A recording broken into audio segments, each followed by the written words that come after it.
Nelson Mandela, the father of the South African nation, has died. An hour ago, Jacob Zuma, the president of South Africa, announced his death. Our beloved Nelson Mandela, the founding president of our democratic nation, has departed. He passed on peacefully. Nelson Mandela was born in Old Transkei in 1918, almost a century ago. In 1963, he was sentenced to life imprisonment for political offences and spent 18 of his 27 years in prison on Robben Island. There are many people who feel that it is useless and futile for us to continue talking peace and non-violence against a government whose reply is only savage attacks on an unarmed and defenseless people. He was released in 1990, and 3 years later, Mandela and President de Klerk were awarded the Nobel Peace Prize. In 1994, Mandela voted for the first time in his life and was elected the first president of a democratic South Africa.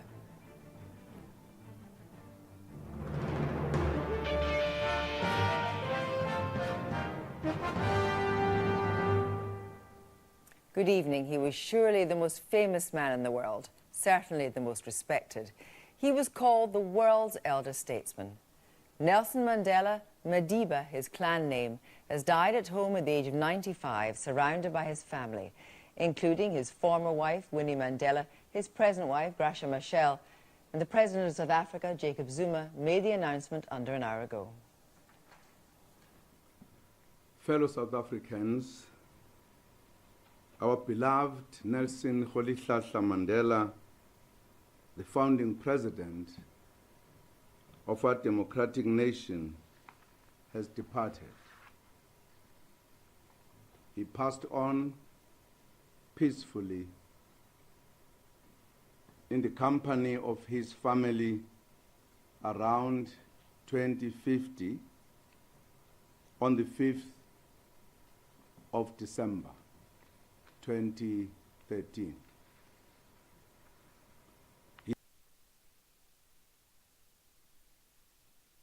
He is now resting. He is now at peace. Our nation has lost its greatest son. Our people have lost a father. Although we knew that this day would come, nothing can diminish our sense of a profound and enduring loss. His tireless struggle for freedom earned him the respect of the world. Jacob Zuma, well, let's speak to Gabriel Gatehouse, who is live in Johannesburg now. Gabriel, first of all, there must be a profound atmosphere of sadness in the country. Yes, that's right. That statement which you heard, which came just about an hour ago, was preceded by a few hours of quite frenetic activity around former President Mandela's home in the suburb of Johannesburg, known as Houghton. We saw cars arriving, family members, some government vehicles, and then about an hour before the statement, police vans trying to set up a cordon to keep whatever crowds might gather out. I think that certainly told people here that something was up, even though, of course, this announcement has been expected for a very, very long time now.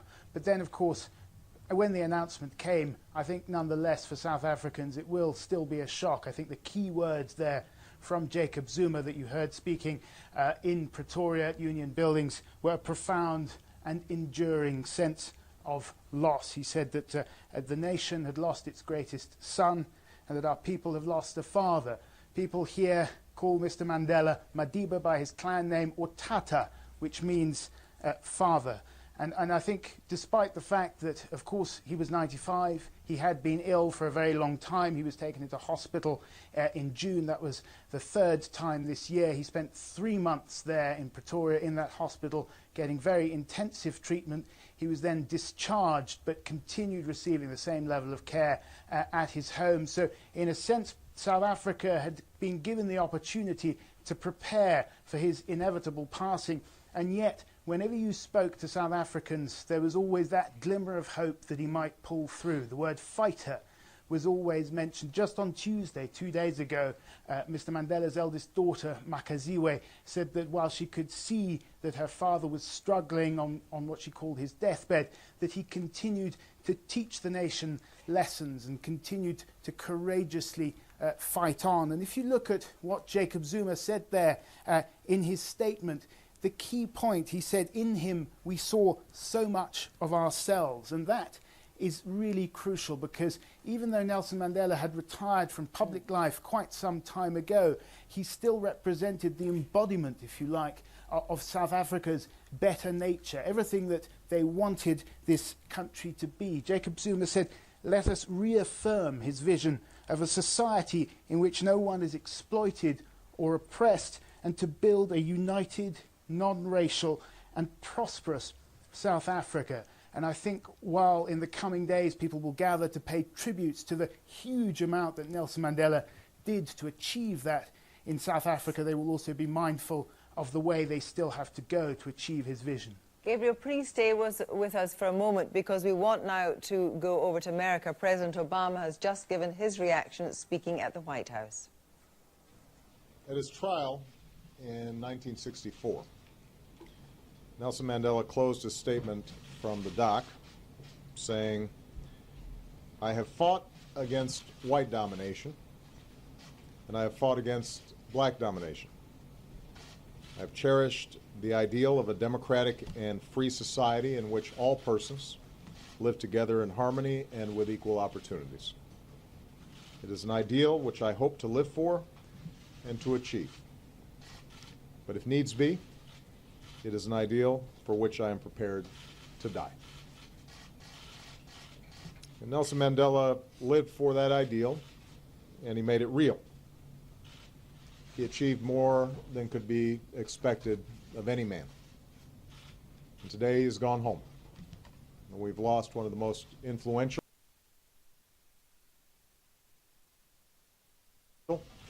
courageous, and profoundly good human beings that any of us will share time with on this earth. He no longer belongs to us. He belongs to the ages. Through his fierce dignity and unbending will to sacrifice his own freedom for the freedom of others, Madiba transformed South Africa and moved all of us. His journey from a prisoner to a president embodied the promise that human beings and countries can change for the better. His commitment to transfer power and reconcile with those who jailed him set an example that all humanity should aspire to. President Obama, and we'll be bringing you reaction from other world leaders as we get it, but we're going back now to Gabriel. Gabriel, although in 1999, he stood down and handed over to Thabo Mbeki, he was, as you said, very active in society as a huge force for reconciliation, very much a wise man, and indeed took a stand on issues like AIDS and HIV against Thabo Mbeki. He did. He remained a huge moral authority even after he left politics, and indeed even after he almost disappeared from public life altogether. And that is why I think in part you will see such a huge reaction to his death tonight and in the coming days, because even though he hadn't been seen in public for a very long time, his very existence, the very knowledge of South Africans that Madiba, as they called him, was still alive,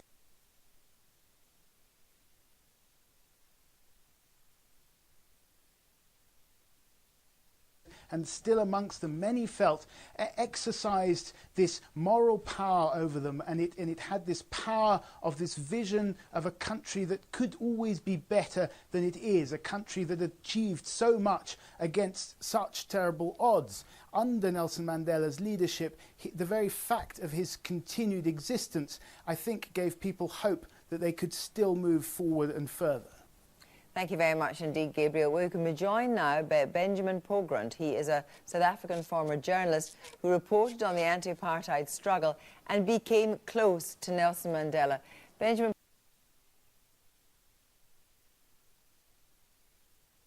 Pogrund, it's a sad time you join us, but thank you for speaking to us tonight. You knew Nelson Mandela as a young man, and you, in fact, I understand, were the person who reported on his decision to take up the armed struggle. Yes, well, you know, I knew him first about 55 years ago, when I was a young reporter on the Rand Daily Mail specializing in black politics in Johannesburg, and he was an attorney, and I began to see him. And then there was a big demonstration against the pass laws, the document that all blacks had to carry. And a couple of thousand black women were arrested. And there was a mass trial in the basement of the Johannesburg Magistrates Court. And the magistrate closed the court to the press. And Nelson and I discussed it, and I went to the magistrate because I'd done law. And I said, I'll go to the Supreme Court. You're not allowed to do this. And the courts were opened. And Nelson never forgot this.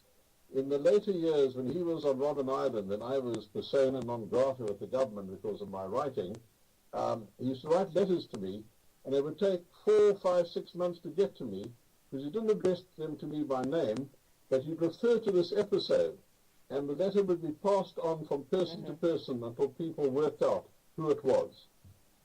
Do you think when he organised that national workers' strike, the 3-day strike, and then carried on in that vein, that he knew that it was very possible that he would be in prison for a very long time?